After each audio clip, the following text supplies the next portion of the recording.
They tell you Terra is the cradle of humanity, the golden throne, the one stable point in a galaxy of madness. They lie. Terra is a corpse whale stranded on the shore of eternity, and we are the maggots crawling over its skin. It is not a paradise. It is a 10,000-year-old bureaucratic machine, rusted solid with procedure and fear. Every day 1 billion souls pray to the Emperor, and every day 1 million reports are filed in triplicate, archived in data vaults the size of hive cities, and never read again. The air itself is thick with the dust of forgotten edicts. This is the heart of the Imperium, not a beacon of light, but a black hole of inertia, consuming worlds, not with malice, but with paperwork. Every cog in this great machine, from the lowest scribe in the administratum halls to the high lords themselves, fears only 2 things change, and the truth. And who watches this rotting empire, who guards mankind from itself? The Inquisition. We are the ultimate authority. We are the Emperor's divine wrath. At least that's what the pamphlets say. The truth is something filthier. The Inquisition is not a monolith. It is a nest of vipers, a hydra devouring its own heads. We are 1,000 different factions, each convinced it holds the only key to salvation. We are the Puritans who would burn a world to cleanse a single heretical text. We are the radicals who would bargain with the demon to understand it. We are a cancer convinced we are the cure. More inquisitors have been assassinated by other inquisitors than have ever fallen in battle against the arch-enemy. We spend more resources hunting each other over minor points of theological dogma than we do fighting the Xenos at the gate or the rot within. We are a self-consuming serpent, and our venom is the only thing keeping the Imperium alive and the only thing poisoning it from within. He was not in a battle. There was no fire, no glorious last stand against the darkness. Glory is for fools and guardsmen. Inquisitor Lord Vladimir sat in a room devoid of light, save for the cold blue glow of a tactical display. The chamber was an affectation. It could have been opulent, filled with the spoils of 100 worlds. Instead, it was stark, soundproofed, and cold. He was a man whose true name had been purged from every record, a ghost who existed only in the shadow of his actions. He was Ordo Hereticus, but the title was merely a tool, a key to a specific set of doors. His true allegiance was to nothing save the concept of survival. On the display, reports scrolled past. Vox intercepts, astropathic whispers, tithe fleet deviations. Each one a piece of a puzzle he had been assembling for decades. He ignored the frantic, pict-captured pleas from the planet Ignis Prime. They had been broadcasting for 3 days. He tapped a single rune on the console. A new file opened. It was an authorization. Exterminatus. The command was final. It would take 6 hours for the cyclonic torpedoes from the Spear of Righteousness in high orbit to crack the planet's crust. 1 billion souls would be extinguished. Not for heresy, though the charge would be fabricated and filed as such. Not for a Xenos infestation, not even for a chaos cult, though one was no doubt thriving in the underhives. Ignis Prime would die for a much simpler, cleaner reason. His rival Inquisitor Lord Borgin, a flamboyant Puritan with a dangerous amount of influence in the Ordo Xenos, was en route to that very world. Borgin believed a lost STC fragment, a piece of archaeotech beyond value, was buried beneath the capital hive. Borgin, with that artifact, would become untouchable. He would upset the delicate balance of power Vladimir had spent a lifetime maintaining, and so Ignis Prime had to be removed from the board. The artifact, the planet Borgin's ambition, all reduced to vapor and sterilized rock. A necessary expenditure. Vladimir watched the confirmation signal blink a single green glyph. He felt nothing. No remorse, no satisfaction. Only the cold, quiet click of a chess piece being moved into place. He turned to the next report, a matter of suspected mutation in a manufactorum on Mars. His philosophy was simple, forged in the frozen underhives of his forgotten homeworld and polished in the backstabbing courts of the Holy Inquisition. The Imperium was dying. Not from the alien, not from the demon. It was dying of its own incompetence, its own blind faith, its own suffocating dogma. Faith was a shield for the masses, but a chain for those who must rule.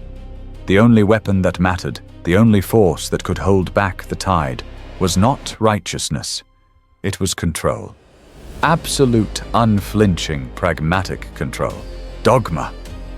He whispered to the empty room, the first words he had spoken in a day, his voice a dry rasp. Is a luxury we cannot afford. Order, control. That is the only weapon. Chapter 1. The Predecessor's Will. Inquisitor Lord Valerius was a creature of dogma. He was a rock, an unmoving, unthinking monument to the Puritan ideal. He saw the universe in two colors, the gold of the Emperor and the black of the heretic. For 200 years he had ruled the Calixian Terran conclave with an iron fist, signing execution warrants, with the same rigid monotony that he signed his morning devotionals. He was in every respect predictable, and that, in Vladimir's estimation, was the most dangerous sin of all. Valerius died on a Tuesday, not from a bolt round, nor a whisper of psychic energy, nor a blade in the dark. He died in his private scriptorium, a data slate of approved litanies still clutched in his cooling hand. The Medici automata clattered, analyzed, and delivered their verdict: massive systemic organ failure. A heart that had simply, after 2 centuries of relentless service, stopped. It was the Medici pronounced entirely natural, a quiet, dignified end for a man of such unwavering faith. Vladimir had, of course, reviewed the Medica's findings personally. The undetectable, slow-acting neurotoxin administered over 6 months via the wax seals on Valerius's most private correspondence had performed exactly as the data sheets had promised. It was a flawless operation. Natural causes. The power vacuum was immediate and chaotic. Valerius's death created a void that nature and the Inquisition abhors. The conclave chamber, usually a place of cold procedural dread, became a marketplace of ambition. Inquisitor Hieronymus, a fire-breathing Amelathian, began citing ancient precedents for his own immediate ascension, his voice booming with hollow piety. Lady Inquisitor Gratia, a Thorian with connections to the ecclesiarchy, began promising a new crusade, mobilizing her network of priests and zealots to whisper her name in the halls of power. And then there was Krasen, a brute from the Ordo Malleus, who simply sat polishing the silver hilt of his force sword, letting his silence and his reputation speak for him. They postured, they threatened, they bribed, and they formed brittle, temporary alliances that shattered within the hour. Vladimir did not attend the first conclave. He was officially listed as in mourning, coordinating the funeral rites for his fallen master. For 50 years he had been Valerius's right hand, the quiet, pragmatic shadow who handled the distasteful, administrative details his master was too pure to touch. He was the one who managed the networks, disposed of the inconvenient, and ensured the tithes were paid. He was seen as a functionary, a secretary efficient but unremarkable. No one considered him a candidate. In his cold, stark chamber, far from the shouting, Vladimir reviewed his true work. Not reports, but ledgers of sin. For decades he had collected compromat. He activated the first protocol. A data packet was anonymously leaked to Hieronymus's most devout supporters, detailing with pict captures Lady Gratia's secret meetings with a known Xanthite radical. Gratia's support evaporated overnight, replaced by howls for her arrest. As Gratia fell, he released the second file. This one went to Krasen. It was a detailed logistical report showing that Hieronymus had, for the last decade, been diverting Ordo Malleus resources to protect his own private trade routes. It was an accusation of incompetence and greed, the two things Krasen could not tolerate. The Malleus Inquisitor, in a rage, challenged Hieronymus not to a debate, but to a duel of honor right in the conclave chamber. The challenge, a grotesque breach of protocol, horrified the remaining Puritans. Within 48 hours, Gratia was a fugitive. Hieronymus was politically ruined and missing 2 fingers, and Krasen had proven himself too volatile to lead. The conclave was in chaos, leaderless and paralyzed by mutual suspicion. It was on the third day that Inquisitor Lord Vladimir finally entered the chamber. He looked tired, mournful, and burdened. He spoke quietly not of ambition but of duty, of the need for stability, of his long, quiet service to the departed Valerius. He was the only one untainted by the week's scandal. He was the only one who hadn't reached for the throne. He was the practical, boring, safe choice. The vote was reluctant, but unanimous. They needed a caretaker, a man, to steady the ship while they rebuilt their power bases. They chose the one man they thought they could all control. Vladimir accepted the inquisitorial rosette, the symbol of his new office, with a bowed head and a heavy sigh, the perfect image of a man accepting a burden rather than a man who had just stolen a crown. The vipers, exhausted from biting each other, had just handed their nest to the crate. Chapter 2. The First Purge. If Lord Valerius represented the old rigid dogma, Inquisitor Lord Syraxus represented the rot that dogma ignored. Syraxus was an oligarch of the Ordos, a radical of the most decadent stripe. He commanded a personal fleet of rogue trader vessels and held entire subsectors in his sway, not through piety, but through debt and blackmail. He was grotesquely wealthy. His spire on Holy Terror was a museum of the forbidden glowing elder soul stones, were used as mood lighting, and Kroot hunting skulls decorated his banquet hall. He believed his vast network, which traded in Xenos artifacts and whispered technologies, made him useful and therefore untouchable. He was a blatant, arrogant, and destabilizing variable. Vladimir, in his first week as Lord, marked him for death. A public trial was out of the question. Syraxus would have relished the theatre. He would have buried the conclave in legal minutiae, called in favors from high lords, and perhaps even silenced his accusers permanently. Direct confrontation was what he expected. Vladimir's strategy, honed in the shadows, was one of infection. He would not be the accuser. He would simply provide the righteous with a target for their zeal. He was not organizing a prosecution, he was orchestrating a mob. From the data archives he now controlled, Vladimir began to meticulously curate packets of information. Some of it was real shipping manifests detailing Syraxus's trade in Necron components, Vox recordings of him negotiating with a void broker of ill repute. Some of it was fabricated data slips implying Syraxus was using his Xenos wealth to fund a private army, subtle alterations to his financial ledgers to suggest he was shorting his tithes to the Ordo Malleus. These packets were not presented to the conclave, they were leaked. The most damning files on Xenos tech were accidentally discovered by Inquisitor Krazen, the blunt Ordo Malleus Puritan who was still spoiling for a fight. The financial discrepancies were anonymously delivered to the Amalathian faction, who prized bureaucratic order above all else. And the most blasphemous recordings of Syraxus mocking the imperial creed as a tool for the simple were slipped to the personal confessor of Lady Gracia, the Thorian zealot. Vladimir didn't light the fire. He simply handed matches to every known arsonist in the sector. The result was precisely what he had calculated. The conclave, which had been silent and suspicious, erupted. It was Krazen, not Vladimir, who bellowed for an emergency session. It was the Amalothians, not Vladimir, who presented the ledgers and demanded an audit. It was Gracia, her face pale with fury, who declared Syraxus a heretic and demanded his immediate arrest. They all thought it was their discovery, their righteous crusade. Vladimir presided over the trial with an expression of deep, troubled concern.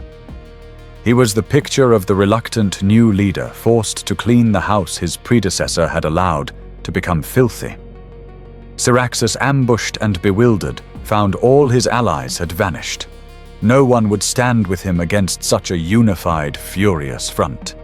He was denounced, stripped of his rank, and dragged from the chamber by Krazen's personal stormtroopers, all before he could mount a single defense. The oligarch was executed within the hour. Vladimir signed the warrant with a steady hand.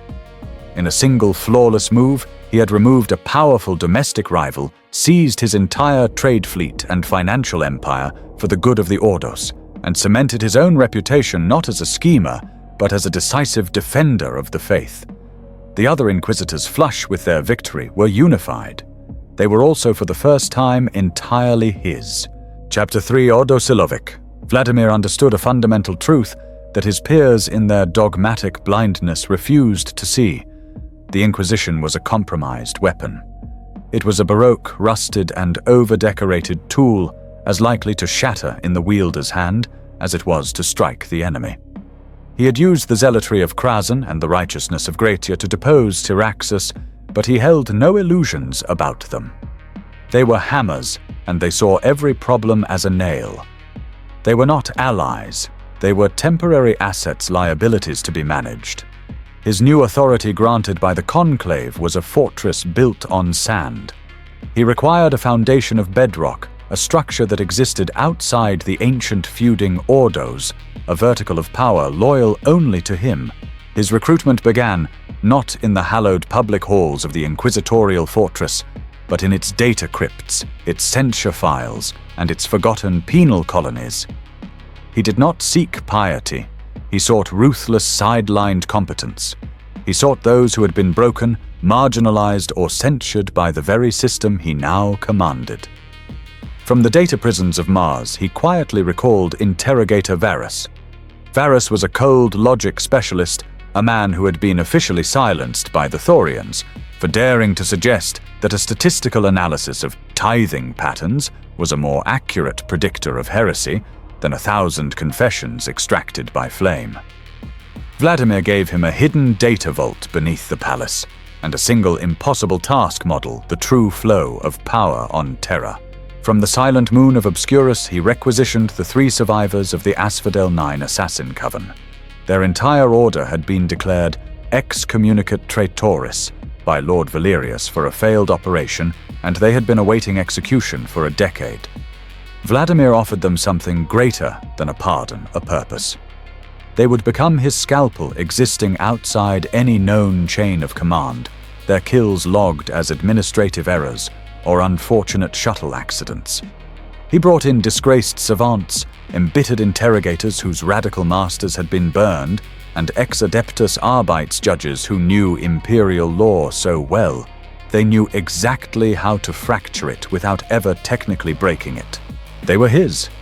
They had no official name, no heraldry, no rank within the vast inquisitorial machine. But among themselves, in the secure encrypted Vox channels he provided, they used a name he had resurrected from an ancient pre-unification text. They were the Siloviki, the men of force, the enforcers of the true will. Their only ordo was Vladimir. This new body needed its own senses, a nervous system that bypassed the compromised and slow networks of the Inquisition.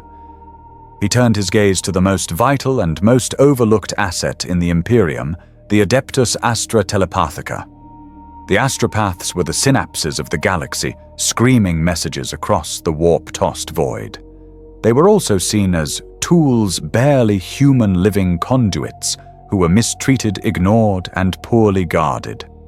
Vladimir diverted a river of Syraxus's confiscated wealth, not to build new sanctums, but to infiltrate the existing ones. His tech adepts, sworn to him by oaths of data and secrecy, began installing upgrades to the psychic baffles and soul-binding amps in the most critical relay stations on Terra and the surrounding sector capitals. These upgrades were in fact sophisticated data leeches. They were designed not just to copy the final decoded message, but to capture the raw psychic signature of the message before it was interpreted and sanitized by the astropath recipient. While his rivals in the conclave waited for a scribe to hand them a neatly written parchment transcript, Vladimir and Varus were analyzing the raw emotional data. They could sense the hidden panic in a sector governor's all-is-well report, the cold spike of ambition in a cardinal's request for a new crusade, the oily deceit of a fellow inquisitor reporting a minor warp incursion. He wasn't just reading the mail, he was reading the intent of the senders. His Siloviki agents placed as adjutants and aides confirmed the data on the ground, listening to the dinner conversations of high lords and the barracks whispers of the Adeptus Custodes. Vladimir was no longer just a Lord Inquisitor. He had become the ghost in the machine, the single, silent nerve ending connected to every part of the Imperial body. Chapter 4. The Trigger Event, Whispers of Nemesis. The Silovic network was a success. Too much of a success. It was designed to predict and control the mundane, the bureaucratic, the petty ambitions of his rivals. But the data it began to return was anything but mundane. It was noise, statistical ghosts. Interrogator Varus, his face a pallid mask in the glow of a data slate, brought the first consolidated report. My lord, the predictive models are failing. There are correlations that violate established patterns.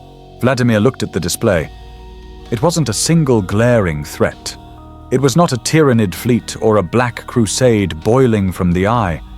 It was 1,000 tiny, unconnected cuts. A high-ranking Ordo Xenos Inquisitor assassinated. The assassin was caught, and he was a known agent of a Puritan Inquisitor. The evidence was perfect. Too perfect. Elsewhere, a vital shipment of bolters destined for a fortress world was rerouted, sparking a border conflict between two Imperial Guard regiments. The culprit, a single, low-level scribe who had misfiled the astropathic decree. On Terra itself, a data cache containing evidence against a radical coven was mysteriously corrupted just hours before it was to be presented to the Conclave. These are not the acts of heretics, Vladimir mused, his fingers tracing the holographic map. A cultist wants to summon a demon. He is loud. He is ecstatic. This is sterile. It is patient. Each event in isolation is plausible. Varus continued, his voice flat. A simple assassination, a clerical error, a data failure. But when synthesized, the model reveals a singular, horrifying objective. The targets are not the Imperium.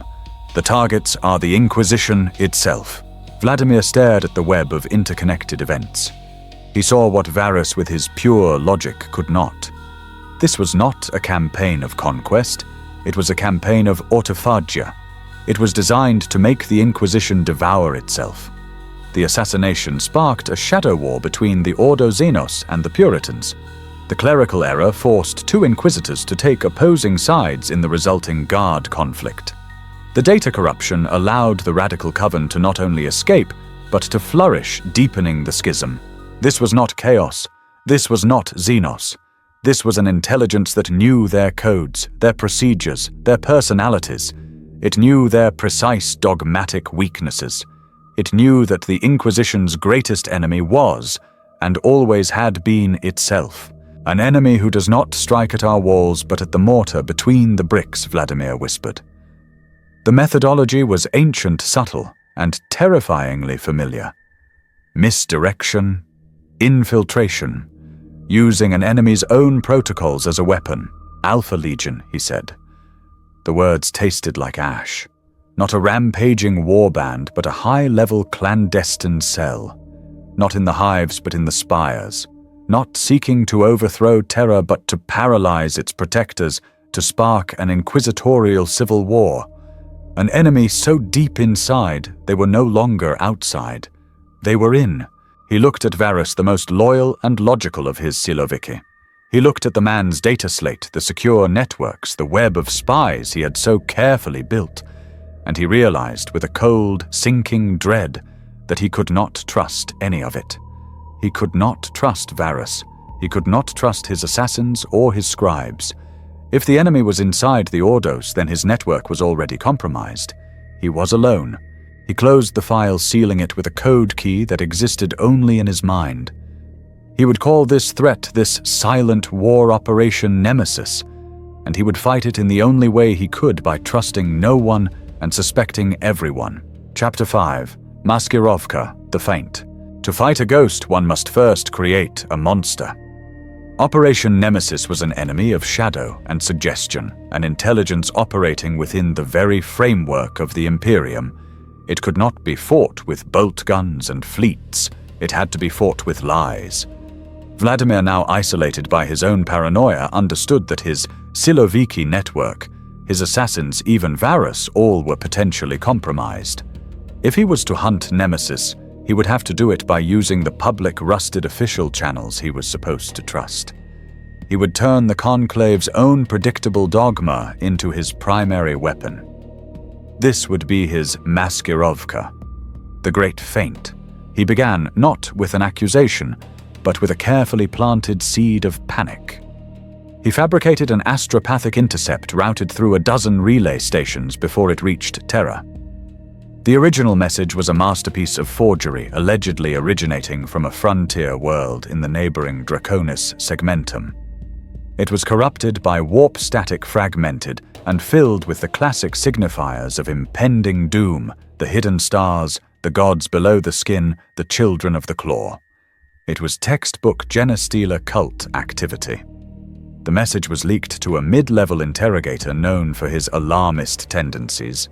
Within a day, the interrogator presented it to his superior. The panic began to climb the ladder just as Vladimir had modeled. A week later, as the rumors festered, a second piece of evidence surfaced. A rogue trader vessel, heavily damaged, made an emergency jump to the Sol system. The captain, a man whose family Vladimir had saved from a purge 30 years prior, presented a horrifying pict log to the Ordo Xenos. It showed grainy, almost useless images of bioforms clinging to the hull of his ship after he had fled the Draconis system. The evidence was inconclusive, which made it terrifyingly plausible. Finally, Vladimir himself, in his role as the new Lord Inquisitor, uncovered a long dormant file from his predecessor's archives. It was a warning issued 50 years ago by a since-deceased Inquisitor about potential Xenos contamination in that exact sector. Vladimir presented it to the Conclave with a heavy heart, the very image of a leader burdened by the negligence of the past. The narrative was complete. The fragmented messages, the traders' picts, the ignored warning. It was not a theory. It was a catastrophic failure of oversight. A full-blown Genestealer cult infestation was active, and it threatened the borders of the Segmentum Solar itself. The reaction was immediate, and precisely as he'd calculated. Inquisitor Krasen the Ordo Malleus Brute bellowed for a crusade of purity, seeing an enemy he could finally understand and smash. Lady Gratia the Thorian demanded that this stain be cleansed, her rhetoric fanning the flames of zealotry. They were the hammers, the loud and the pious, and they were the first ones Vladimir needed off the board. He also watched the quiet ones. Inquisitor Scaevola, a meticulous Amalathian, argued for further study and a measured response. Was Scaevola truly cautious, or was he a nemesis agent attempting to delay a response and keep assets on Terra it no longer mattered? Scaevola too was a problem. With an air of grim resolve, Vladimir invoked his full authority. He agreed with Krasen's fury. He lauded Gratia's faith. And he reluctantly overruled Scaevola's caution, painting it as the same bureaucratic inertia that had allowed the threat to fester in the first place. He formed a new, glorious task force, the Draconis Purgers, and gave them a blank check. He handed command of the mission to Krasen Gratia and Scaevola, forcing his three most problematic rivals into a triumvirate of mutual dislike. He gave them fleets. He gave them regiments of Tempestus Scions. He gave them the blessing of the Conclave and the full resources of the Ordos. It was the largest mobilization the sector had seen in a century, a glorious crusade against an enemy that did not exist. As the strike cruiser Emperor's Fist signaled its translation to the warp, carrying with it the loudest, the most compromised, and the most dangerously incompetent of his peers, Vladimir watched from his cold chamber. He had just sent half of the sector's inquisitorial power on a fool's errand. The board was clearing. Now in the quiet he could finally see who was left. Chapter 6. Checkmate the High Lords. With his loudest rivals chasing ghosts in the Draconis Segmentum, Vladimir turned his gaze from the Inquisition to the true seats of power, the High Lords of Terra. They were a council of 12, ancient and immovable, each a sovereign in their own right, a god of their own bureaucracy. To move against them was to move against the Imperium itself. But to leave them unchecked was to leave his flank exposed to Operation Nemesis. He needed resources, fleets, titans, manpower, and the Conclave, even with him at its head, could not grant them without 1,000 public questions and a mountain of archived parchment. He needed leverage. Blackmail. His target was the Fabricator General of Mars High Lord Orden. Orden was more machine than man, a multi-limbed, towering construct of brass and ancient circuitry who represented the priesthood of the Omnissiah. He was by all accounts a pillar of imperial power, second only to the Lord Commander himself. He was also, as Vladimir's Siloviki network had confirmed, 3 months prior, a profound heretic. The discovery had been an anomaly, a statistical ghost in the data streams from the Martian forge temples. Varus, before Vladimir had begun to doubt him, had flagged it. A vast, inexplicable power drain localized to Orden's most private shielded sanctum. It was shielded but not perfectly. Varus's logic engines had analyzed the residual energy patterns, the encrypted data shunts, the whispers of tech priests who had disappeared after their assignments. The conclusion was undeniable. Orden was not just experimenting with archaeotech. He was communing with it. He had unearthed and activated a shard of a cognitron, a forbidden self-aware AI from the dark age of technology. He was sheltering an abominable intelligence, the ultimate mechanicus sin, right in the heart of the Sol system. Vladimir had kept this data packet, this weapon of mutually assured destruction, waiting for this exact moment. He did not request an audience. He did not travel to the Red Planet. He opened a secure inquisitorial-grade channel, triple encrypted, and routed through a dead man's switch in his own fortress. He broadcast directly to the Fabricator General's private node. Such a move was a grave breach of protocol, an act of pure aggression. Orden's image appeared on the holo display, a 10-meter-tall behemoth of machinery, his true face long since replaced by a collection of whirring optical lenses and humming vox grills. Static hissed. Inquisitor Lord, the voice was a synthesized bass rumble, laced with displeasure. You interrupt the hymn of maintenance. This is irregular. My apologies. Fabricator General Vladimir said. His own voice was calm, his face obscured in the shadow of his chamber. I was merely reviewing asset allocation reports. I have a logistical concern regarding your private forge in the Ares Prime Quadrant.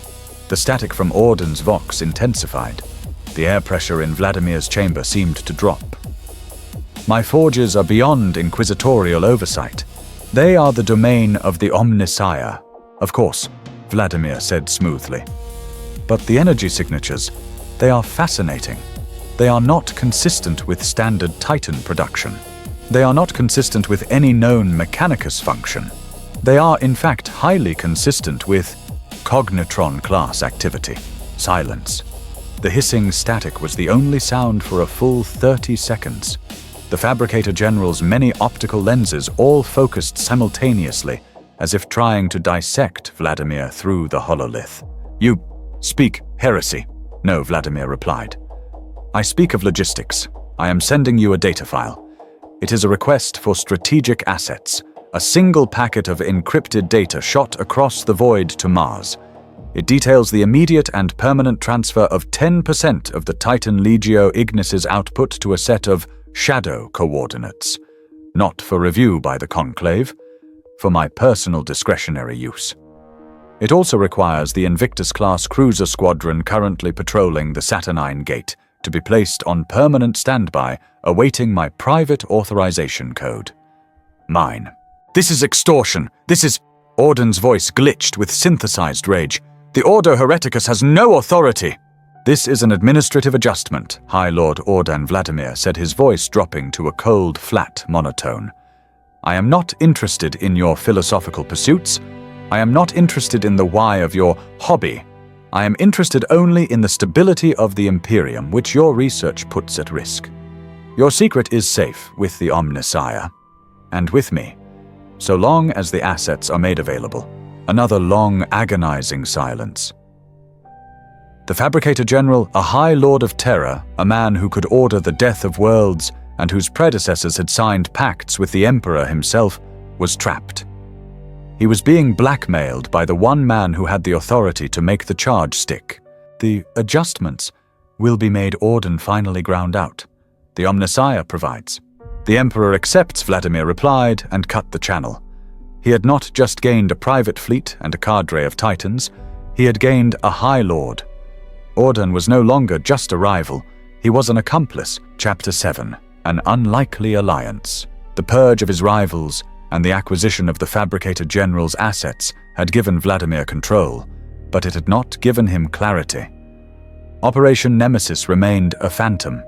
His network built on logic and surveillance was catching whispers, but it could not find the source. He was trying to map a disease by counting the dead rather than isolating the virus. The enemy was too deep, too subtle. He needed a new kind of sensor, a weapon that did not operate on the principles of this reality. He needed a heretic. He had been watching her for years, Inquisitor Malia. A name that appeared in his predecessor's files only as a subject of extreme censure. She was a radical, but not a mere dabbler like Syraxus. She was a full-throated Xanthite one who believed the only way to fight the darkness was to harness a purer, more focused version of it. She believed in using the warp as a weapon, not just a thing to be shunned. She was brilliant, unstable, and in Vladimir's professional opinion, utterly necessary. He had been planning a way to acquire her. He didn't have to. She found him. It happened not through an official request, but as a violation. A secure channel in his Sanctum 1 he believed only his Siloviki could access, chimed with a request for parley. The authorization codes were not his. They were hers. She had hacked an Inquisitor Lord's private network. It was, Vladimir noted with cold appreciation, an audacious resume. Her image appeared a woman who looked more like a starved savant than a warrior, her eyes burning with an intelligence that was both analytical and unhinged. "You have been busy, Lord Vladimir." Her voice was a cultured whisper. "Purging the decadent, exiling the zealous, blackmailing the machine priests? You are cleaning the board, but you are still blind." Inquisitor Malia Vladimir said, his own face remaining in shadow. "You are speaking from a data node that should not exist on a channel you should not have. You have 30 seconds to explain why I have not already signed your death warrant. Because you are hunting what I am hunting," she said, her smile thin and humorless. "You call it Nemesis. A charmingly theatrical name. You are searching for Alpha Legion infiltrators, but you are using pict captures and Vox intercepts. You are trying to find a lie with facts. A Hydra does not care for your facts, my lord. It hides in belief. It hides in the spaces between what is true and what feels true." She leaned closer to her own pict captor. "You cannot find them. They are not just agents, they are converts. Their loyalty is a shape-shifting metaphysical thing. But I can find them. I have a tool, a filter." What tool, Vladimir asked, though he already suspected the answer. The Puritans believe all demons lie. They are wrong. A demon is a creature of concept. If you bind a demon of, say, pure hatred, it will always act in hatred. It cannot do otherwise. It is the most honest creature in the universe. I have perfected a ritual, a controlled binding, an oculus obscurum, a demon host. This was it, the absolute line. You would bring such a thing to Holy Terra. You would unleash a creature of the warp. Unleash, no lord. I would aim it. She countered, her voice sharp. I bind a minor entity, a creature that feeds on duplicity, on the very essence of the Hydra's infiltration. In its presence, a normal man feels nothing. A simple heretic feels a chill. But an Alpha Legion agent, one of the true infiltrators, his soul will scream. The oculus will see the lie beneath the skin. It will burn them from the inside out. Any other Inquisitor Lord would have dispatched a Grey Knight kill team to her location by now. Krazen would have called for her head. Valerius would have burned the sector she was in. Vladimir, however, was a pragmatist. He was a man who had just used a fabricated Xenos threat to exile his rivals and blackmailed a High Lord with a pet AI. A demon host was merely the next logical step in an equation of survival. "You have no authority for this," he stated flatly. "And you have no other options," she replied. Vladimir was silent for a full minute, weighing the cost. He was not just sanctioning heresy, he was recruiting it. He was making a conscious decision to use the greater evil to fight the hidden one. This was not a compromise. This was a conversion. "You will not be an inquisitor," he said finally. "Your rank, your rosette, your history, they are erased. You are now an unperson. You are an asset. You will be absorbed into my siloviki attached to my authority, and your work will be my work. Your oculus will be a weapon of my ordo. You will be shielded, but you will be caged. Do you accept these terms?" Malia's smile returned. "I accept, Lord. When do I begin?" "You already have," Vladimir said.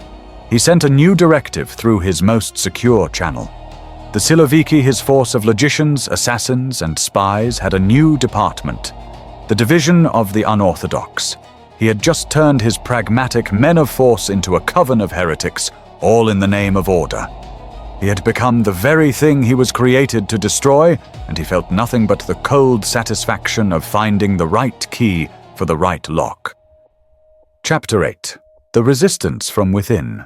Not all inquisitors are warriors. Some are scholars, some are executioners, and some, the most dangerous, are auditors. Inquisitor Katerina was of the latter breed. She was young, but her mind was a cogitator of terrifying precision, a fortress of pure, unadulterated Puritan dogma. She did not hunt heretics with a flamer. She hunted them with a data slate, finding the single damning statistical deviation in a mountain of tithe reports. She believed in the law. She believed in the system. The system to her was the Emperor's will made manifest, and the system was currently bleeding resources into the Draconis segmentum at an alarming rate. Her assignment was administrative, not glorious. The Draconis purgers, the task force led by Krasen and Gratia, had gone dark. The official assumption in the conclave was that they were locked in a silent, desperate war with the Genestealer cult, or more likely had been overwhelmed and destroyed. The sector was in a quiet panic.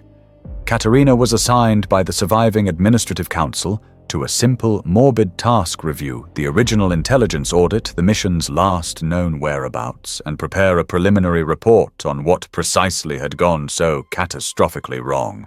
She began her work in a sterile white scriptorium, a place of cold logic. She was not interested in the panicked rumors. She was interested in the source data. She pulled the file on the corrupted astropathic message. She cross-referenced the registry of the damaged rogue trader vessel. She requisitioned the access logs for the long-lost warning from Lord Valerius's archive.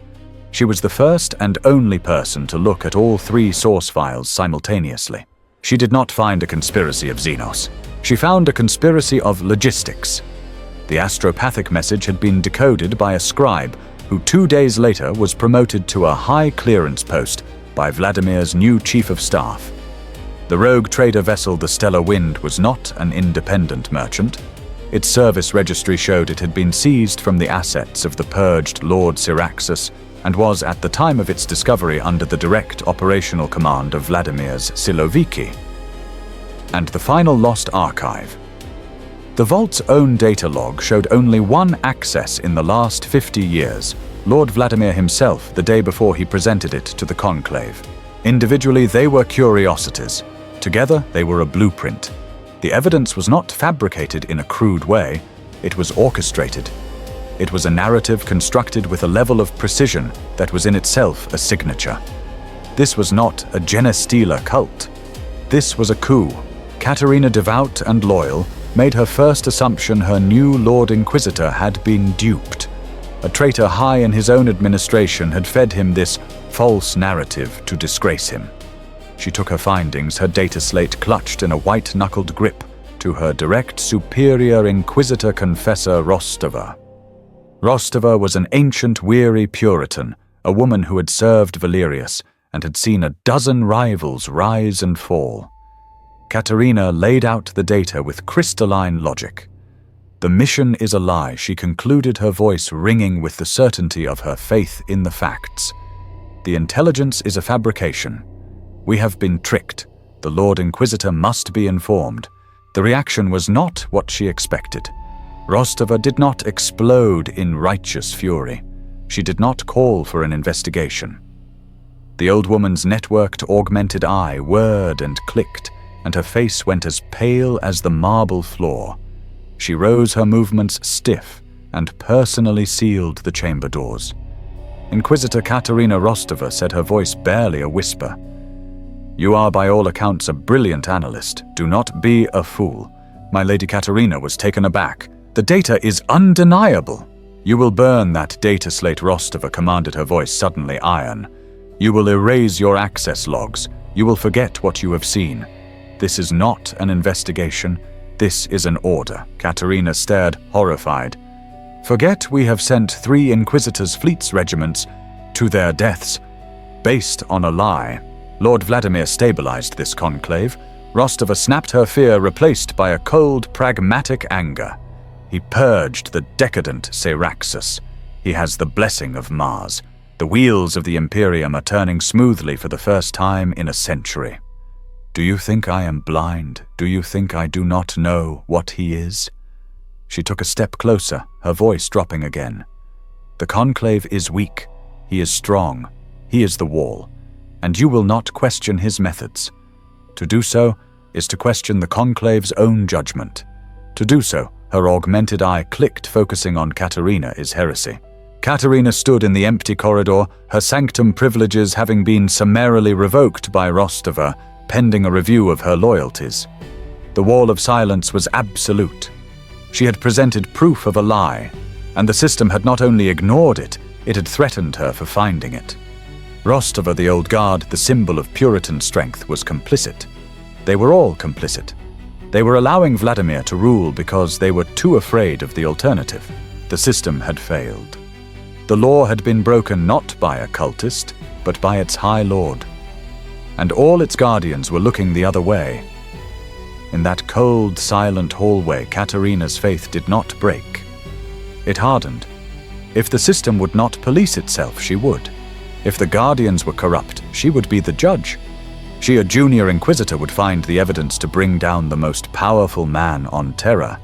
She just had to find a truth he couldn't erase. Chapter 9. The New Weapon. The black site was a void beneath the palace, a place that did not exist on any map, shielded by null matrices that Vladimir had requisitioned from the Fabricator General. It was here that Inquisitor Malia, now a ghost in his machine, did her work. In the center of the chamber, bound by a cage of psychically etched silver, was the Oculus Obscurum. It was not a raging beast. It was a wound in the air, a shape of congealed shadow that writhed its form, whispering of 1,000 lies. It was a demon host, bound and focused. "It is ready." Lord Malia's voice was flat, devoid of the fanaticism he expected. She was a scientist, and this was her laboratory. "We are feeding it the high-level intercepts, as you requested. All traffic between the High Lords." Vladimir watched from an observation alcove, his presence a psychic blank to the thing in the cage. He was screening not for heresy, but for nemesis, for the lie. For hours, the creature merely shuddered, absorbing the data stream of bureaucratic chatter. Then it focused. The shadows in the cage constricted, taking on a form that was almost human before recoiling in what looked like pain or recognition. "There," Malia whispered, her eyes wide. It hates that one. The signal is pure, but the source is a contradiction." She traced the data stream.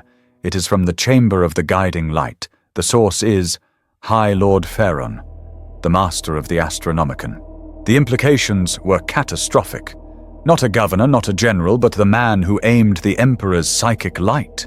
A man who could, with a subtle shift in calibration, strand entire fleets, misdirect crusades, or blind the Imperium. Vladimir saw the trap. He saw the genius of it, the perfect infiltration. "The lie is the beacon," Vladimir said, the pieces clicking into place. "He is the head of the Hydra." This was not a matter for the conclave. This was not a trial. A public accusation against the master of the Astronomicon would shatter the Imperium's faith and spark the very civil war he was trying to prevent. There was only one solution: a shadow purge. He did not dispatch a kill team. He unleashed his new weapons, his unpersons. He summoned the division of the unorthodox, the heretical core of his Siloviki. The Asphodel assassins, Malia's coven of forbidden psychers, and a single silent interrogator Varus, who was there not to fight, but to record and to purge the palace data logs of their existence.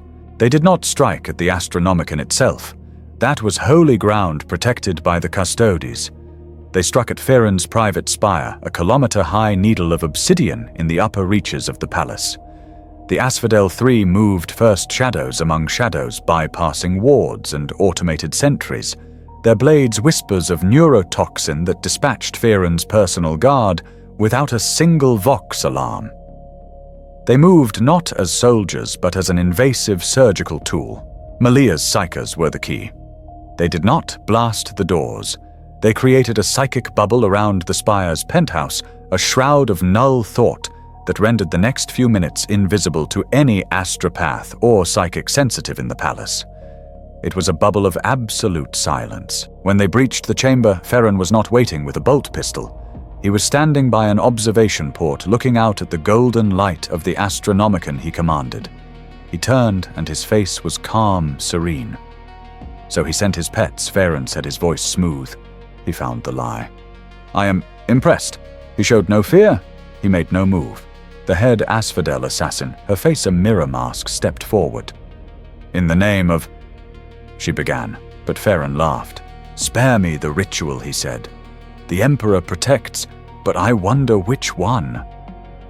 And as he spoke, his skin shimmered.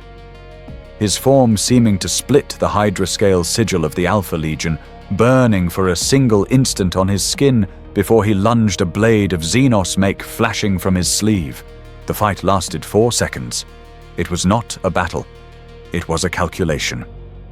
The assassins engaged. The psychers struck not with fire, but with a focused lance of pure despair, a weaponized concept that Malia had perfected. Farron, the Alpha Legion agent, the High Lord of Terror, faltered his millennia-old indoctrination warring with the psychic assault. It was the opening the assassins needed. They did not kill him. They dissected him, a dozen nerve strikes and arterial cuts that left him standing for a moment, a statue of confusion, before he simply fell apart. Vladimir sat in his chamber. The Siloviki were already gone, the psychic shroud evaporated. Varus was already in the palace logs, planting the seeds of the official story. High Lord Farron, overworked and stressed by his holy duties, had suffered a catastrophic psychic backlash from his own augmetics, a tragic, fatal, and entirely plausible accident. Vladimir had just saved the Imperium. The Nemesis cell had been decapitated. A coup of unimaginable scale had been averted. And he had done it. He had done it by sanctioning a demon host, by deploying unsanctioned psychers, and by assassinating a High Lord of Terror in his own chambers inside the Imperial Palace. He had broken every oath, violated every law, and embraced the very darkness he had sworn to fight. He was a heretic. He was a savior. The two thoughts were he realized one and the same. He had won his first greatest victory, and in doing so had damned himself utterly. He felt a cold, quiet calm settle over him. The board was his. Chapter 10. The Fracture Point. The Allies' Betrayal. The victory was absolute, but the cost was leverage. Vladimir had used Malia's heretical oculus to identify and eliminate the Nemesis threat. Now the architect of that victory had come to collect her payment. Malia did not request an audience. She simply appeared in his sanctum, her psychic signature, bypassing his new, upgraded wards as if they were suggestions. She no longer carried the air of a desperate supplicant. She carried the confidence of an indispensable asset. The Hydra's head is severed, Lord Vladimir, she said, her voice smooth as she examined a data slate on his desk, not bothering to ask permission. A masterful operation. Our operation. The Oculus has proven its utility. It is time to move to the next phase. The Oculus is a tool, Vladimir said, his voice cold. Its purpose is complete. It will be contained. Malia laughed. It was not a pleasant sound. Contained like a child's toy. You used a god fragment to hunt a spy. You are thinking too small. I am thinking of the future. She turned, her eyes burning with the cold fire of the true fanatic. The Nemesis cell was a symptom. The disease is the Imperium's ignorance. The Oculus was just a diagnostic. Now, I want to study the disease itself. I want full, unrestricted access to the Malus Codicium. Vladimir's blood ran cold. The Malus Codicium was not just a collection of artifacts. It was the Ordo Hereticus's deepest, most secured vault of demonic items non publica. It held bound demons' cursed tomes and the very essences of things that had nearly destroyed Terra 12 times. You want to weaponize the unweaponizable. You are a researcher, Malia. You are not a soldier. I am a visionary. She snapped her control breaking. You sit here playing at chess, Vladimir, moving your little pieces, but the board itself is on fire. You think you saved the Imperium. You only bought it time. I can cure it. I can fight the warp with the warp. But you, in your pragmatic, frozen little mind, you are too much of a coward to truly win. You used my heresy to save your order. Now you will give me the tools I need to continue my work. Or the Conclave will hear a very interesting story about High Lord Ferran's tragic accident. This was the moment, the pivot. He had created her. He had taken a marginalized radical and given her power, given her resources, and worst of all, given her validation. He had believed he was her master, that he was using her. He saw now that he had merely unleashed a fanatic far more dangerous than the calculated logical threat of the Alpha Legion. He had replaced a cancer he understood with one he could not control. No, Vladimir said. The word was final. You are an asset, Malia. You are not a partner. Your access is denied. You will return to the Black Site and await my further orders. Malia stared at him for a long, silent moment. The fury in her eyes was replaced by something that looked almost like pity. You are just like them, she whispered. Just like Valerius. You have the ultimate weapon, but you are too afraid to pull the trigger. You are just another jailer. She turned and walked to the sanctum door. You have made a grave mistake, my lord. You think the cage was for the Oculus. It was always for me. She disappeared into the shadows of the corridor, her psychic presence vanishing like a snuffed candle. Vladimir did not move. He knew he would have to kill her, and quickly. But he had underestimated her. He believed he had time. He was wrong. Malia did not flee. She did not hide. She retaliated. 2 days later, Inquisitor Katerina, the young dogmatic auditor who had been sniffing at his trail, received an anonymous encrypted data packet.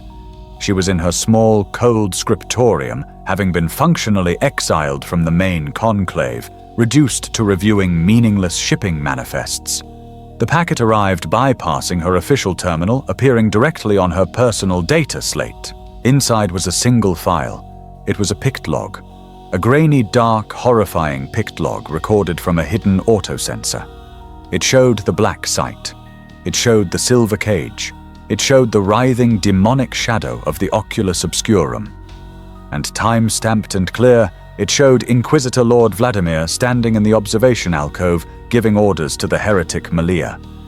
It was a recording of him authorizing the use of a demon host. It was the truth. It was the weapon. It was the single undeniable proof Katerina had been praying for. Chapter 11 unmasked. The data slate was cold in her hands. The scriptorium felt colder. The file was not a text log. It was a visual and audio recording time-stamped its origin code, a recursive anonymous loop that screamed, "Stolen!" She pressed the activation rune, and the dark screen flickered to life. She had been prepared for logistical fraud. She had been prepared for assassination records for political blackmail. She had been prepared to find a man who had broken imperial law. She was not prepared for this. The image was grainy lit by the weak red light of a place that was never meant to be seen. She saw the silver cage. She saw the thing inside it, a wound in the air, a knot of congealed, writhing darkness that made her soul recoil. A demon host, unholy terror. It was a blasphemy so profound it choked the air from her lungs. Then she saw the figures in the observation alcove, their faces clear. The heretic Malia, a face Katerina had only seen in censure files. And beside her, bathed in the unholy light, was Inquisitor Lord Vladimir. And the audio. The sound was clear. The source is High Lord Pharaon. Then Vladimir's voice, not angry, not panicked, but calm. Calculating. Controlling. Katerina watched frozen as the recording played. This was not a lapse. This was not a desperate last-minute gamble. This was a system. This was how he had been winning. He had not just purged Syraxus for his decadence. He had replaced him with a far purer, more focused evil. He had not averted a coup. He had used a demonic oracle to target a high lord. The lie of the Draconis Segmentum, the blackmail of the fabricator general, those were the sins of a tyrant. This was the sin of a monster. A wave of pure physical nausea washed over her. She clutched the golden aquila on her breast, its metal sharp against her skin. Suffer not the demon to live. No compromise with the heretic. The words were not just laws, they were the foundation of reality. Vladimir had taken that foundation and used it as a stepping stone. She thought of Inquisitor Rostova, the old woman who had warned her to stand down, who had told her Vladimir was the wall. They were all blind, or worse, they were complicit. They had accepted a savior who drew his strength from the pit, trading their piety for the illusion of order. They had allowed the rot to seat itself on the throne of the conclave. Katerina looked at the data slate. The anonymous sender, the heretic Malia, did not matter. A traitor betraying a traitor was a knot of vipers.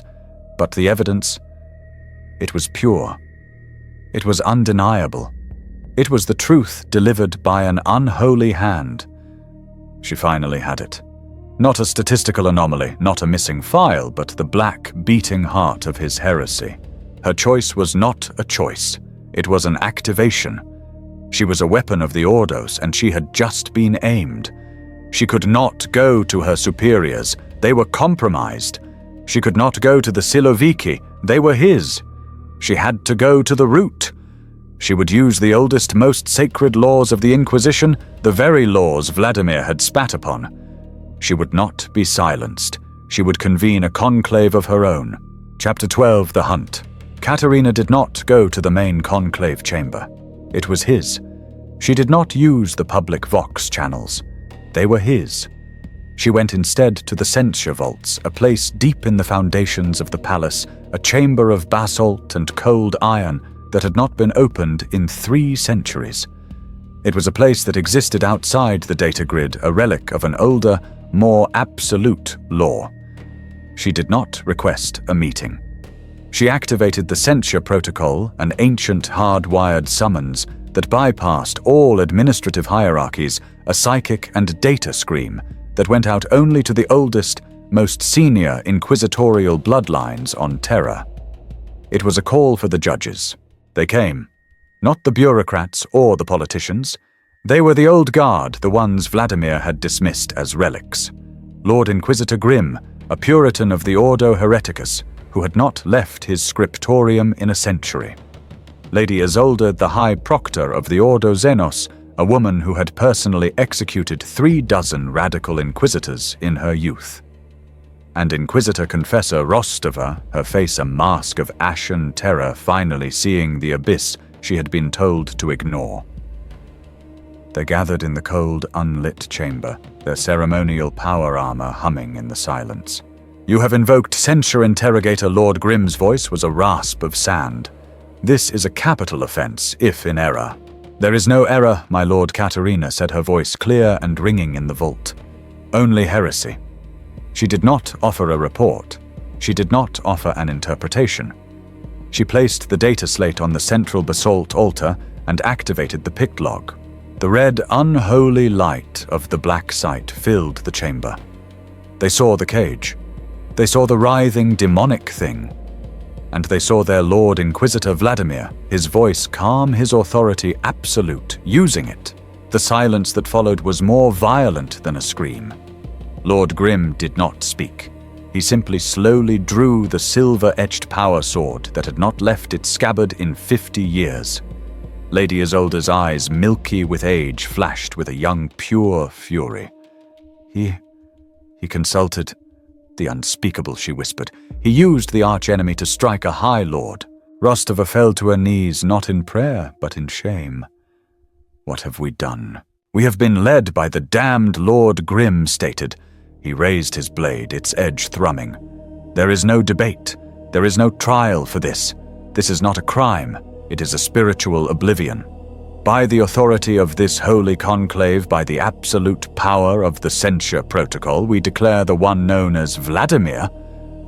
He paused, his voice dropping to a monotone of absolute judgment. Excommunicate traitoris. The words were not just a sentence, they were a key. The censure protocol was a fail-safe, a hard-wired override built into the very core of the Inquisition's infrastructure. In Vladimir's sanctum, the master tactical display that showed his web of control over the sector did not just go dark. It shattered 1,000 red runes of access denied flashing across the screen. The astropathic relay he had suborned went silent.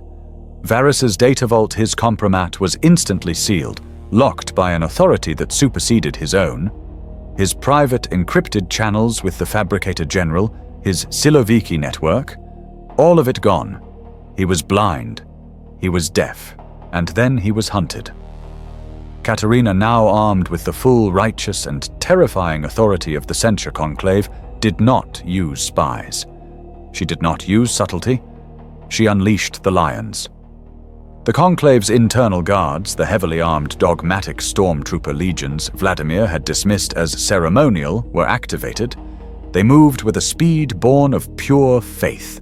They stormed Varys's scriptoriums with melter charges. They rounded up his known aides, his secretaries, his guards, not for interrogation but for immediate purification. The Asphodel assassin's hidden safe house was cleansed by a Grey Knight kill team summoned by Lady Isolde's highest authority. The hunt was on. For the first time, Vladimir was not the hunter, but the prey. His vast, intricate network of spies and logic had been brought down in an instant by a simple, ancient, and absolute declaration of faith. Chapter 13, No Retreat. The web did not just fray, it was vaporized. The Censure Protocol was a weapon of absolute blunt force, a digital guillotine that severed his every connection to the Imperium he had controlled. One moment he was the master of 1,000 data streams, the silent voice in the ear of a High Lord, the shadow behind the conclave. The next he was a man in a dark room, staring at a wall of static. His authority, his networks, his Siloviki, his assets, all gone, locked out by a law so ancient and so absolute, it had become a core command of the inquisitorial machine. Vladimir did not panic. Panic was an indulgence, a failure of process. He had modeled this, he had planned for this. He called it the Zero Protocol. It was the assumption of total system failure. As Lord Grim's forces stormed his official sanctum, as Katerina's kill teams began the righteous, dogmatic purge of his network, Vladimir was not there. He was moving along with the 6 surviving members of his inner circle, the ones bound to him not by rank or fear, but by a shared pragmatic philosophy deep into the foundations of terror. His fortress was not a spire, it was a tomb, a pre-unification command and control bunker buried 2 kilometers beneath the most ancient forgotten sector of the palace. It was a relic of an older, more brutal war shielded by solid rock and plasteel air-gapped from every Imperial network, its power sourced from a private shielded geothermal tap.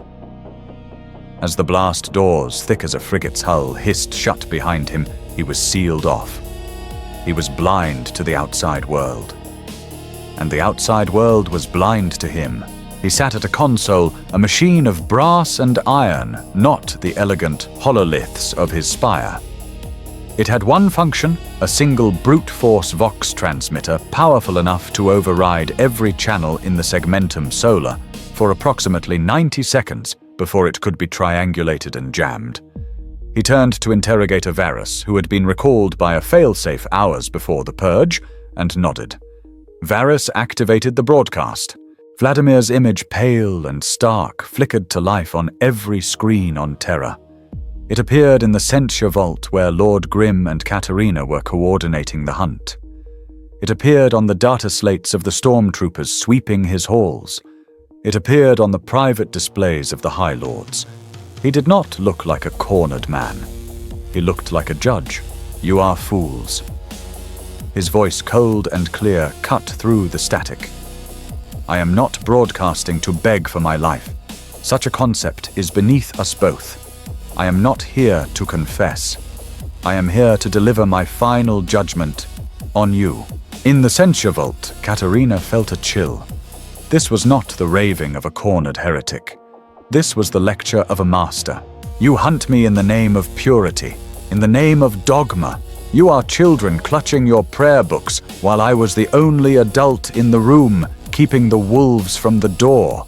You accuse me of heresy." He laughed, a dry, humorless sound.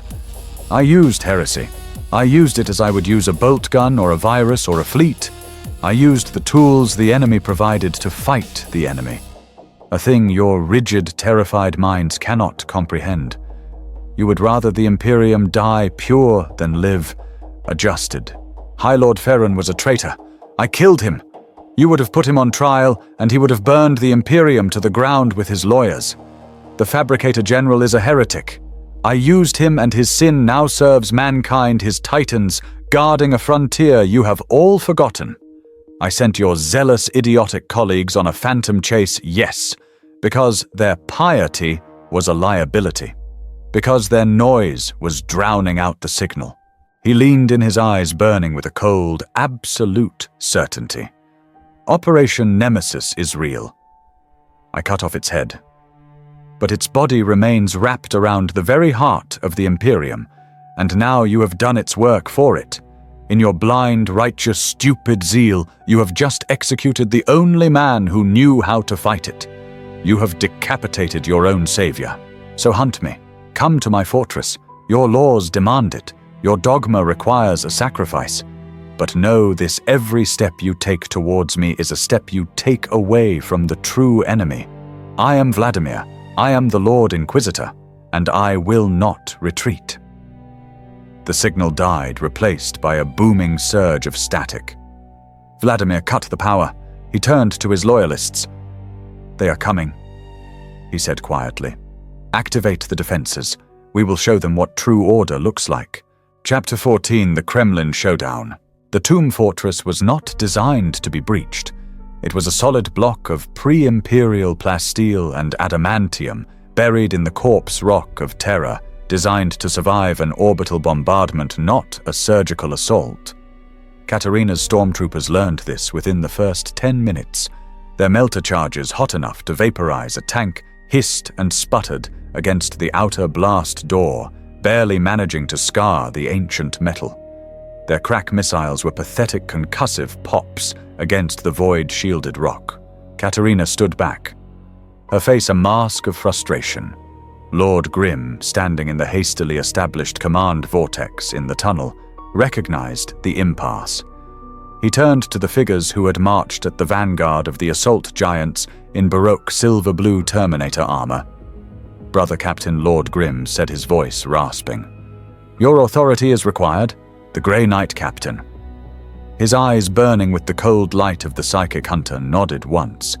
He and his squad were the ultimate sanction summoned the moment Lady Isolde had seen the pict log of the demon host. They were the Emperor's unblinking wrath, and they now stood ready to purge an Inquisitor Lord who had trafficked with the unspeakable. The captain and his 5 brothers advanced their Nemesis Force halberds, humming with contained power. They did not attack the door. They attacked the concept of the door, a focused lance of psychic energy that unwrote the ancient wards, their weapons peeling the plasteel open as if it were parchment. The way was open. The hunters descended. Inside there was no fire, no chanting cultists. It was a trap of cold logic.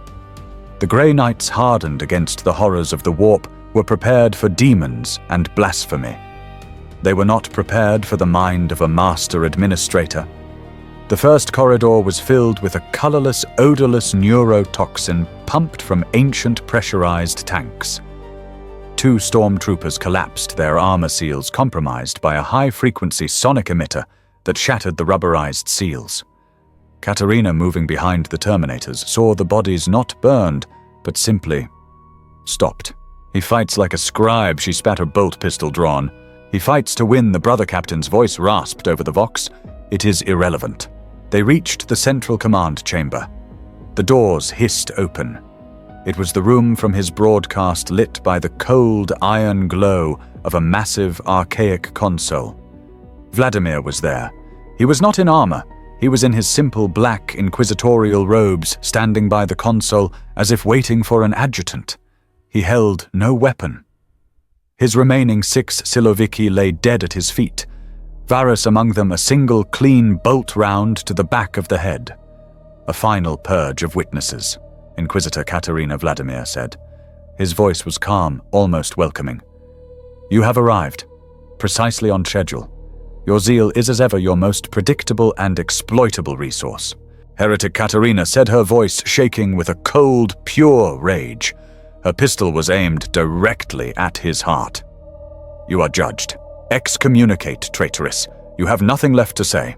"On the contrary," Vladimir said, raising a hand, not to defend himself, but to gesture to the console. "Before you complete your wholly simplistic duty, I must ask you to look, to see what you have been chasing." On the screen a file was open. The master file. Operation Nemesis. It was a complex web of names, dates, and asset transfers. Katerina saw the purge of Furon. She saw the blackmail of Orden. And then she saw her own name listed as Asset Katerina, with a corresponding subfile Leverage Dogma. He had been tracking her, using her since the beginning. "You see," Vladimir said, "I cut off the head, yes, High Lord Ferron. But the body remained. I have been hunting the true source of the infection, the mind that orchestrated it all, the one who knew the system well enough to poison it, the one who knew me." "Lies," Katerina whispered, her finger tightening on the trigger. "Is it who gave you the final piece of evidence, Katerina, who handed you the weapon that brought you here?" He tapped a rune. A new image appeared. It was the pict log she had received, the one showing the demon host. And this time the file was not anonymous. The origin code, now decrypted, was clearly visible. It was sourced directly from the private, hidden sanctum of Inquisitor Malia. Katerina froze. The radical, the heretic. She betrayed you. A viper turning on a viper. "No," Vladimir said, a thin, cold smile touching his lips. "You do not understand. She did not betray me. She used me. She used me to eliminate Ferron, who was her rival in the Nemesis cell, not her superior. She used me to clear the board. And then, Katerina, she used you, your perfect, predictable purity. She used you to remove me. She played both sides. She is Operation Nemesis, the radical Xanthite. She was the Alpha Legion all along. She will now take my network, my assets, and my power, and you have just handed her the keys to the Imperium." The revelation hit Katerina like a physical blow. The logic was cold. It was perfect. It was, she realized with a sickening lurch, true. Malia, the heretic, the one who gave her the proof. She was the true enemy. Vladimir, he was a monster, a heretic, a blasphemer, but he was a monster who had been fighting the greater threat. And now Vladimir said, his voice soft, "You have a choice. The real choice, not the one in your prayer books." He stood, his hands open. "Kill me. Obey your dogma." The last vital piece of information, Malia's true identity, her network, her hidden fortress, dies with me. You will have your purity, and she will win. The Imperium will fall, but it will fall righteously. He took a step closer. The Grey Knights stood silent, their weapons humming. They waited for her judgment. Or Vladimir whispered, "You lower your gun. You spare the heretic. You compromise. You sin. And we together save the Imperium. We hunt her down. That is the choice, Katerina. Purity or survival? Katerina's hand was shaking. The bolt pistol felt impossibly heavy. She looked at this man, this thing. He was right. His logic was undeniable. To kill him was to doom the Imperium. To spare him was to doom her soul. She saw the web. She saw the truth. She saw the abyss. She looked him in the eye, her own gaze as cold as his. Her hand stopped shaking. No, she said. Her finger tightened on the trigger. No compromise with heresy. The bolt round was deafening in the enclosed space. Chapter 15. The Judgment of the Board. The explosion echoed a single definitive crack of judgment. Vladimir's body was thrown back against the ancient console, his dark robes blossoming with a sudden crimson flower. He did not look surprised. He did not look betrayed. He simply looked finished.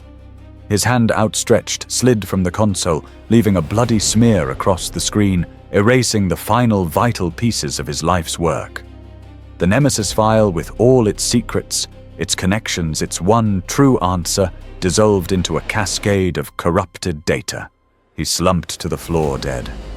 The most powerful man in the sector, the pragmatist, the heretic, the savior, gone. His secrets, his web, his understanding of the true enemy, all reduced to cooling meat and corrupted files. Katerina stood in the sudden ringing silence, the smoke from her bolt pistol coiling in the cold air. The Grey Knight brother captain, his force halberd still thrumming, turned his helmeted gaze to her. "The heretic is purged," his voice was a flat mechanical pronouncement. "The Emperor's will is done." She looked at the body. She looked at the corrupted screen. She had won. The law had been upheld. The ultimate sin had been met with the ultimate justice. Purity had prevailed. A cold, hollowing dread, deeper and more terrifying than the presence of the demon host, settled into her soul. She had done the right thing. She had followed the dogma she had built her life upon. She had refused to compromise, refused to bargain with the sinner. And as she stared at Vladimir's corpse, a single agonizing thought screamed in her mind. What if he was telling the truth? She had just executed the Imperium's only protector. She had just, in her absolute, blind righteousness, handed the enemy their greatest possible victory. She had killed the heretic. Or she had just doomed them all. The doubt once planted began to crack the foundations of her faith. She had won. And in that victory she was completely and utterly lost. Conclusion: the legacy of pragmatism. The file on Inquisitor Lord Vladimir was sealed. It was not just classified. It was expunged, burned from the archives, his name replaced with the stark, damning identifier of excommunicate traitoris. The official histories, those few that were permitted to be written, would speak of a Lord Inquisitor who fell to the lure of the warp, a cautionary tale of arrogance and heresy. His fall would be used by Puritan orators for the next 1,000 years as a prime example of the axiom, "There is no compromise with the archenemy." He was officially a monster, a traitor, a footnote. But truth on terror is a commodity, not a constant. The conclave under the unified righteous leadership of Lord Grim and the newly promoted Lord Inquisitor Katerina was restored. Order was re-established. The rigid ancient dogmas were reinstated with a furious renewed zeal. The Inquisitors who had been exiled by Vladimir's Phantom Crusade, Krasen and Gratia, were quietly recalled. Their mission was logged as a success, the non-existent Genestealer threat declared, contained by their holy efforts. The wheels of the great rusted machine began to turn again, grinding, just as they always had. Katerina became the new face of the Ordo Hereticus. She was the hero, the dragon slayer, the Inquisitor, who had with nothing but her faith and her bolt pistol unmasked and purged the ultimate traitor from the very halls of the palace. She was promoted, lauded, and given unprecedented authority. And she was in every way that mattered broken. She never spoke of that final, chilling conversation. She never spoke of the corrupted data screen or the name Malia, but she lived inside that doubt, a prisoner in the fortress of her own victory. She found to her growing horror that she could no longer trust the purity she had fought to protect. She began to see shadows where there were none. She would review a routine trade report and see the hidden hand of a conspiracy. She would hear of a minor border skirmish and suspect a complex feint. She saw Operation Nemesis in every clerical error, in every political disagreement, in every flicker of static. She tried to hunt for Malia, the true head of the Hydra, but there was no evidence, no trace. No one by that name had ever existed in the inquisitorial records. The black site beneath the palace was just a cold, empty vault. The oculus obscurum was gone.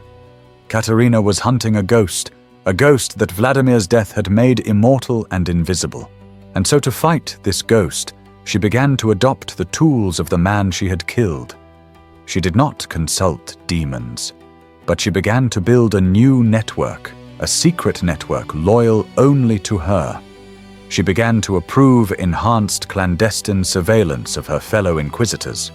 She authorized the use of unorthodox logicians to find patterns in the data, the very same methods Varus had used. She began to believe that the only way to protect the dogma was to subvert it. Slowly, meticulously, without ever once admitting it to herself, Katerina, the savior of the Ordo, began to rebuild the Siloviki. She was becoming the very thing she had destroyed, a pragmatist haunted by the ghost of order. Elsewhere in a place that did not exist on any map, Inquisitor Malia, or whatever her true name was, smiled. She had not only survived, she had ascended. With Pharaon gone and Vladimir executed, the board was clear. The inquisitorial network, broken and scattered by Katerina's purge, was ripe for infiltration. Vladimir's surviving assets, his shunned heretics and data leeches, his true believers, they did not vanish. They were simply waiting. They had not been loyal to a man. They had been loyal to a method. And Malia, the true agent of the Alpha Legion, the master player who had used dogma to destroy pragmatism, was now offering them a new, more ambitious and far more honest form of employment. The final view is of Terra, the golden, rotting cradle of humanity. The Inquisition remains, just as it was, a nest of vipers, paranoid, divided, and self-consuming. The game of shadows continues. The great, slow, inefficient, dogmatic bureaucracy of the Imperium is saved from the heretical efficiency of a man who tried to fix it. The board is set. The pieces are moving. But the most dangerous player, the pragmatist, has been removed, leaving the path open for the true monsters.